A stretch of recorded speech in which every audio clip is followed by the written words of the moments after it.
नमस्कार दोस्तों, मैं अरविंद लोधी गतिमान एकेडमी में आपका बहुत बहुत स्वागत करता हूं।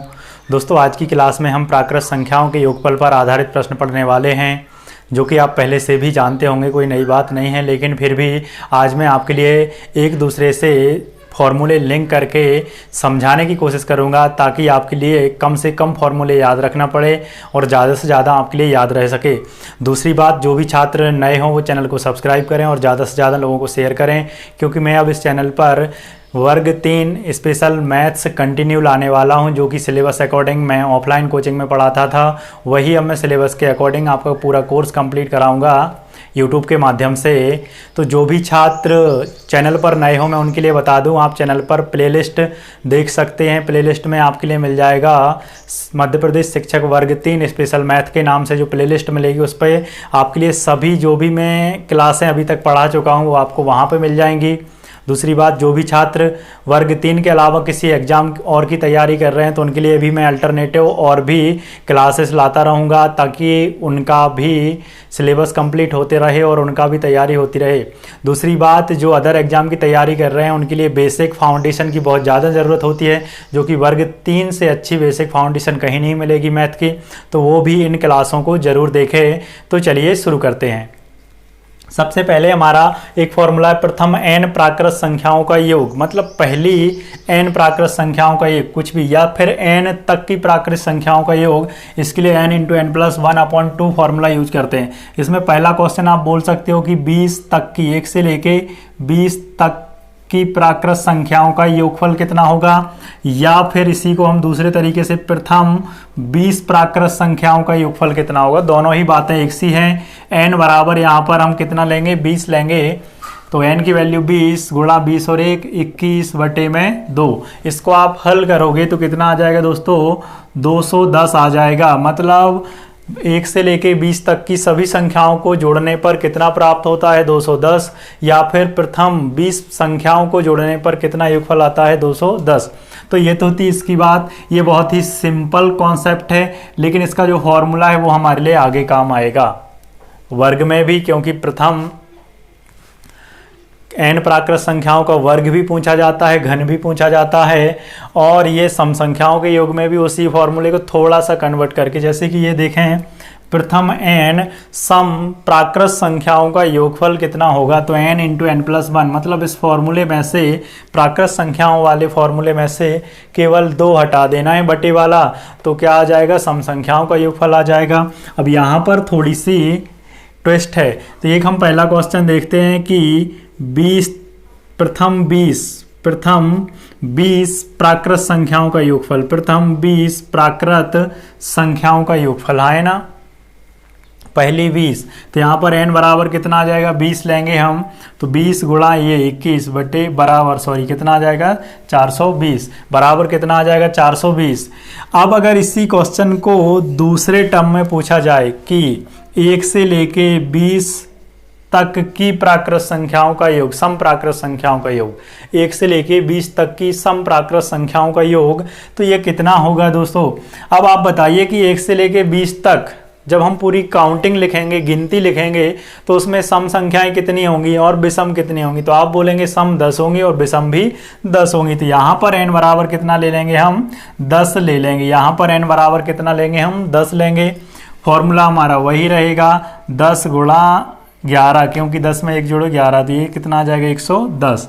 तो ये यहाँ पर अंतर है। अब अगर आपके लिए ऐसा लगता है कि आपने अलग फॉर्मूला पढ़ रखा होगा, तो मैं अलग फॉर्मूला इसलिए नहीं बता रहा हूँ इस क्वेश्चन के लिए, और इसके लिए अलग इसलिए नहीं बता रहा हूँ क्योंकि आप दो याद क्यों रखें, एक ही टाइप के क्वेश्चन के लिए 2 फॉर्मूले क्यों याद रखें, हम एक ही फॉर्मूले से करेंगे, बस समझ ज़्यादा लेंगे, और जो ज़्यादा समझ लोगे तो वो ज़्यादा आपके काम आएगा, ज़्यादा याद करने फॉर्मूले ज़्यादा काम नहीं आएंगे आपके, ठीक है ना, क्योंकि मैथ समझने से ज़्यादा बनती है। तो प्रथम n सम प्राकृत संख्याओं का योग, प्रथम मतलब यहाँ पर इस क्वेश्चन में मतलब है कि 1 से लेके 20 तक नहीं, प्रथम 20 सम प्राकृत संख्याएं, प्रथम 20 सम प्राकृत संख्याएं, मतलब 2 से लेके कहाँ तक आएंगी, 40 तक आएंगे, अगर आप समझ पा रहे हो। 2 से लेके प्रथम 20 समप्राकृत संख्याएं कहाँ तक होंगी? 40 तक होंगी।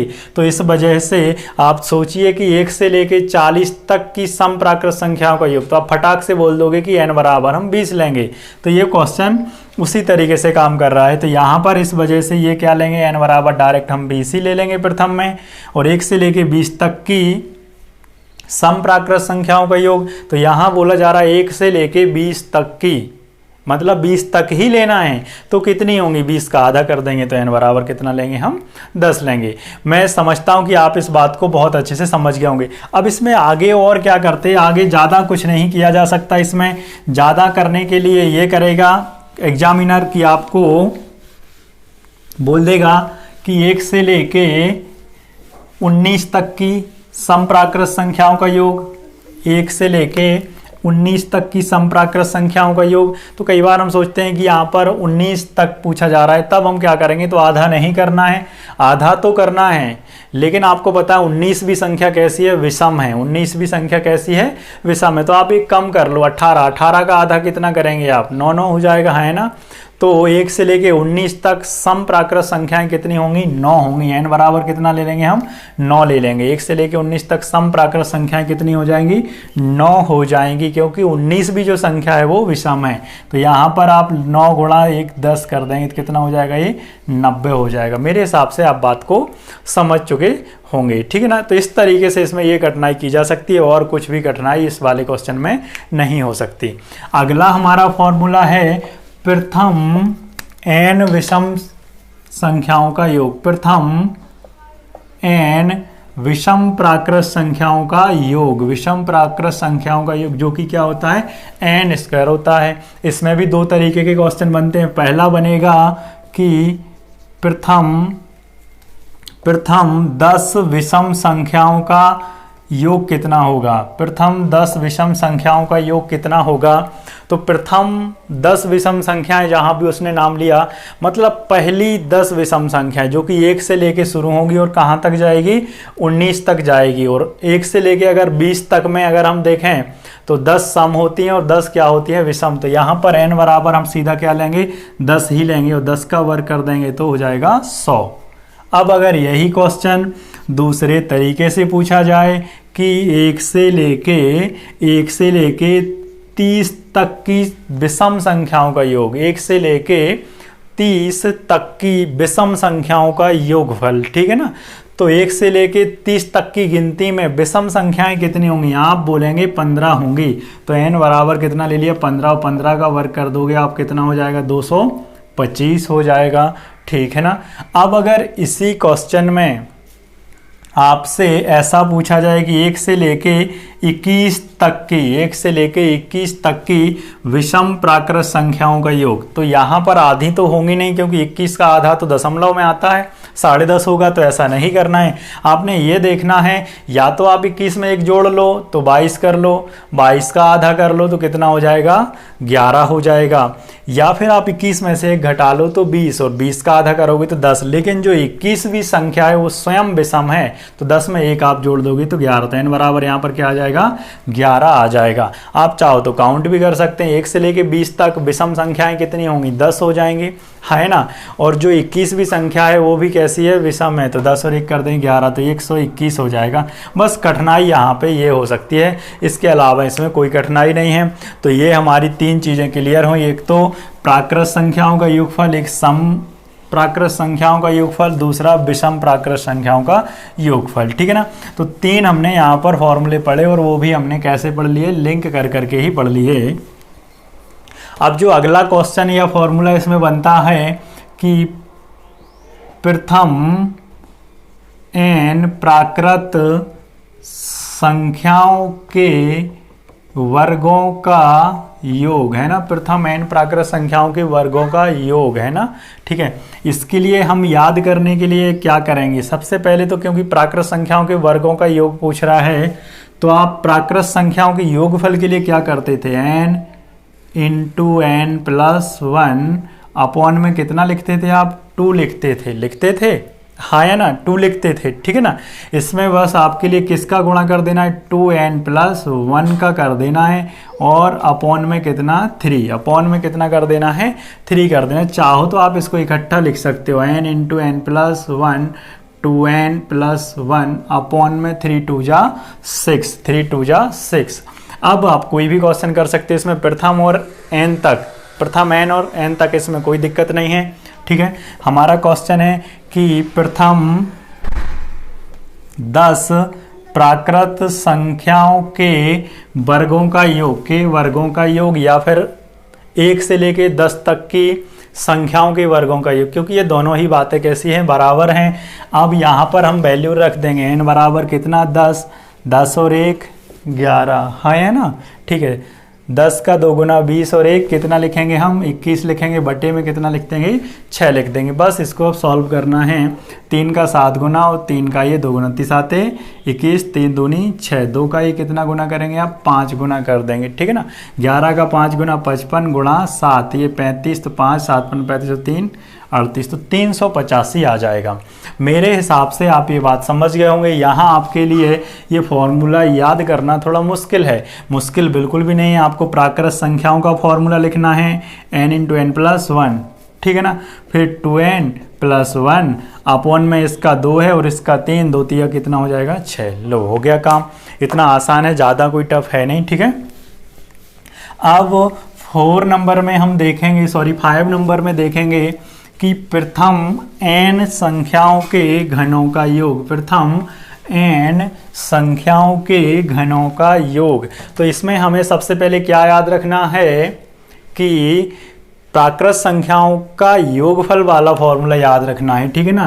पहला, सॉरी 5वां नंबर है, प्रथम n प्राकृत संख्याओं के घनों का योग, ठीक है ना। तो यहाँ पर n × n+1 अपॉन में 2, ये किसका फॉर्मूला है दोस्तों, ये आपको याद होगा, n प्राकृत संख्याओं का योगफल वाला फॉर्मूला है। इसको आपने क्या कर देना है, होल स्क्वायर कर देना है, बस हो गया काम। तो मैंने जैसा आपको पहले बताया था कि आपने हाँ पहले पढ़ रखे होंगे तरीके, तो हम कोशिश करेंगे कम से कम चीज़ें याद रखें, ज़्यादा से ज़्यादा समझें, क्योंकि याद रखने के काम में क्या करना है हमारे लिए, जीएस को करना है, हिंदी को करना है, ठीक है ना। आपके लिए मैथ को याद नहीं रखना, मैथ को समझना है, ठीक है।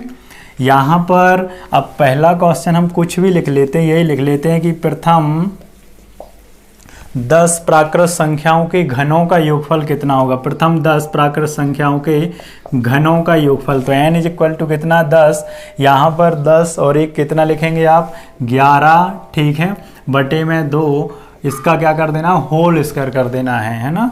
2 का 5 गुना 10, 11 का 5 गुना 55। अब 55 का वर्ग निकालना है, आप बताइए कितना होगा।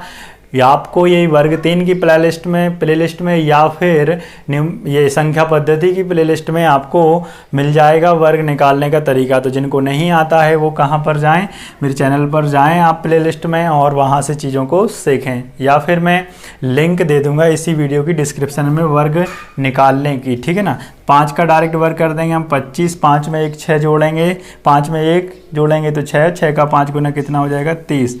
तो पहली 10 संख्याओं के घनों का योगफल कितना होता है दोस्तों, 3025 होता है, 3025 होता है। अब मैं आपसे रिक्वेस्ट करता हूं कि आप मेरे चैनल को ज़्यादा से ज़्यादा लोगों को शेयर करें, और अगर आप चैनल पर नए हैं तो आप चैनल को सब्सक्राइब ज़रूर करें, और बेल आइकन के लिए आप ऑल नोटिफिकेशन पर क्लिक करके रखें, जिससे क्या होगा कि आपके लिए जो मैं वीडियो डालूंगा वो ब्राउजिंग फीचर की वजह से नीचे नहीं जाएंगे, आपके लिए तुरंत मिल जाएंगे।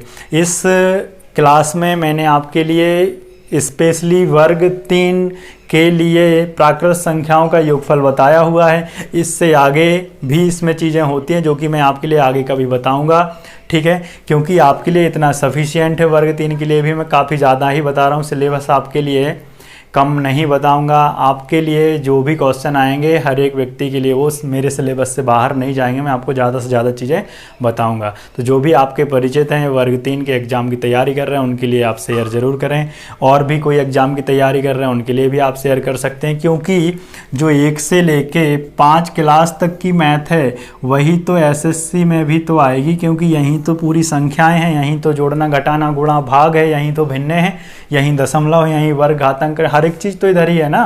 क्योंकि जो 5वीं तक का बेस है, कभी आपने किसी को सुना कि कोई भी बच्चा गया बचपन से 5वीं तक नहीं पढ़ा सीधा 6वीं में एडमिशन ले लिया, ऐसा नहीं हुआ ना। तो आपको पता है कि जो आधार है वो कहाँ है, वो तो 5वीं तक ही तो है आधार, जिसको आप प्राथमिक शिक्षा बोलते हो वही तो, इसीलिए तो प्राथमिक शिक्षा और प्राथमिक शिक्षक हैं आप, है ना, बनने वाले जो भी, ठीक है। तो आप ऐसा बिल्कुल भी ना सोचें कि SSC, railway, NTPC, MP police में ये चीज़ें नहीं आएंगी। यही तो भाई मेरे फाउंडेशन है, यही तो एवरेज में काम आती है कि पहली 20 सम प्राकृत संख्याओं का औसत कितना होगा, विषम का औसत कितना होगा। तो इस तरीके से कई क्वेश्चन बनते हैं, तो आप इग्नोर बिल्कुल भी ना करें चीज़ों को। आप फाउंडेशन बहुत अच्छी, आपकी जितनी जड़ें मजबूत होंगी, जितनी गहराई तक आपने चीज़ों को तोड़ तोड़ के बारीकी से सीखा होगा, उतनी ज़्यादा आप मैथ सीख पाएंगे, इस चीज़ की गारंटी है। तो आज के लिए इतना ही, इसके आगे हम कल बात करेंगे। Thank you.